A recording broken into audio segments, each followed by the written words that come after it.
How to change font size on Quora app. Hello guys, in today's video I'm gonna show you how to change font size on Quora app easy and fast. So all what you have to do, go to Quora.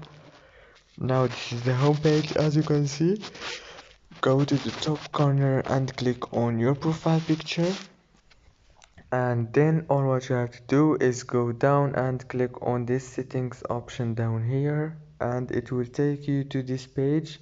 Now here is the font size option. You can change the size of it as you want. As you can see,